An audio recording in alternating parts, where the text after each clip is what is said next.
Hello, I'm Denise Huftelin, President of Salt Lake Community College, and welcome to our 29th Annual President's Art Show. This year, we are featuring the wonderful work of 92 extremely talented professional and amateur artists from across Utah. As you can see, the exhibition has everything from sculptures made of bronze, steel, marble, wood, 3D printed materials, Legos, and found objects, to upcycled fashion and handmade zines. Also displayed are many forms of printmaking, photography of all kinds, drawings, paintings, quilts, collages, digital art, wood burning, glass, ceramics, and a wide array of mixed media. It's lovely to see such a wide variety of works from a very diverse group of very gifted artists.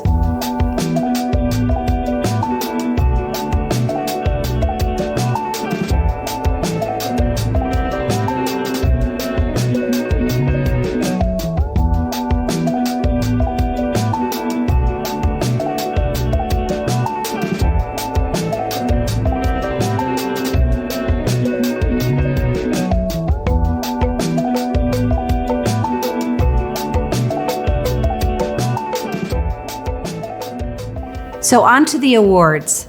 I want to give special thanks to our community judge, Jill Borst, who heads the Salt Lake City office for Goldman Sachs. We know she is very busy because the Salt Lake office is the company's 4th largest in the world and employs more than 3,000 people across the Wasatch Front. So we appreciate her taking her very valuable time out of her busy schedule to support our show. I'm honored to be here to present the Community Award for the 2023 Art Show.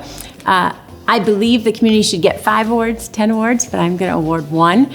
And my selection for today is a piece called All the Things by Laura Summer. This piece evokes all the things that we love about Salt Lake City: the mountains, the sunsets, the creeks, the rivers, and she gives really special movement by using a technique called quilting, and painting. And when I look at the skies, when I look at her quilting and her stitching, it really creates movement from the top all the way down to the bottom. So congratulations, Laura, on your Community Award.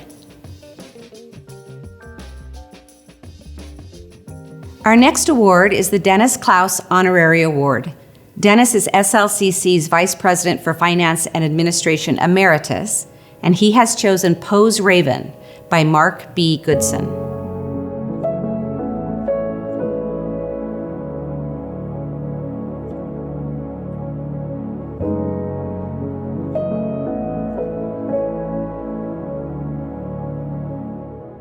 So on to the President's Award.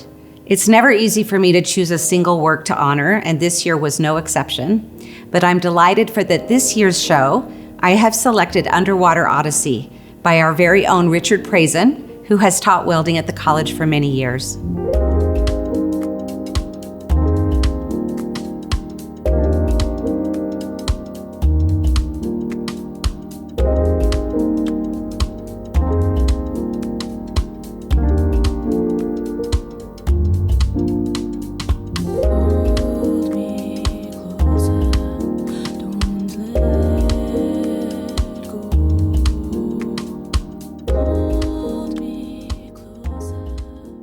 I'd now like to take a moment to introduce our community judges who selected the exhibition's Best in Show and 2nd and 3rd placed winners.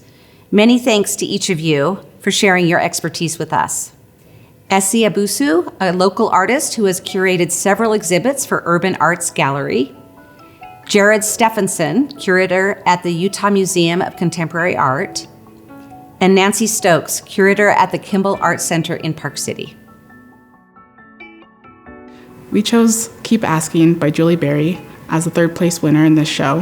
One of the reasons why we were drawn to this piece specifically is because of the use of mixed media, but also the spiritual elements that didn't center on one religion, but it also just spoke to the greater feeling that all of us have of, trying to find a purpose in life, trying to find what we believe in, what we stand for. I really was impressed by the use of mixed media in the piece. There's a lot of different fabrics, there's a lot of paper pieces that make up what looks like fabrics, and I found that very impressive. And also I think that the pose that the main subject is sitting in is also a pose of meditation, and I think it was just a very beautiful way to showcase that feeling that we have when we are asking for answers. For second place, we chose a work by Stacy Phillips. It's a mixed media work titled Home. Originally, I think we were all drawn in by the emotions on the faces of the figures in the painting. And as we drew closer and started to look at the work, little bits of details started to reveal themselves to us. So we noticed the fabric. We noticed that it was collaged. We noticed there were some pieces or parts of the painting that were unfinished. And all of those lent to this feeling of displacement or something that feels unfinished in general. And then you start to look at what those patterns and the colors and the fabric look like, and they have a Middle Eastern feel to them. So it's hard not to think about current events and think about refugees and populations that are being displaced currently. And I think for those reasons, we felt it was worthwhile of being in the top 3. For first place, we've awarded Creeping Up on Me by Alison Stosich, and we hope that we're pronouncing that correctly. One of the reasons why we chose this piece is because the theme of it was anxiety, and that's a feeling that's very universal that all of us can understand and have felt it many times. One of the things that Alison had put in her artist statement was that we all have that feeling of bees within us, without us, whenever it comes to anxiety. But also, I thought what was really interesting was she mentioned that sometimes you forget that bees are there and you forget that they care for you, and sometimes there's a comfort in having that, which I think is a part of anxiety and mental health that a lot of times we don't talk about. Sometimes you can become so used to how it feels to have anxiety or how it feels to deal with certain mental health aspects. And we thought collectively that was such a universal experience and such an important thing to touch on. Yeah, and on top of that, we were really impressed by the technical abilities within the work, knowing that it was a combination of a live casting, along with constructing each one of the bees individually out of wax and then applying them there. And then again, the level of detail that you're able to pull out in the piece, where you can look at the texture in the skin and in the fingernails, and also the level of detail in the bees. We were also drawn in by those things as well. Congratulations to everyone, especially our winners. We are humbled by your remarkable talents. Thank you. The President's Art Show will run Monday through Friday from November 10th until November 27th.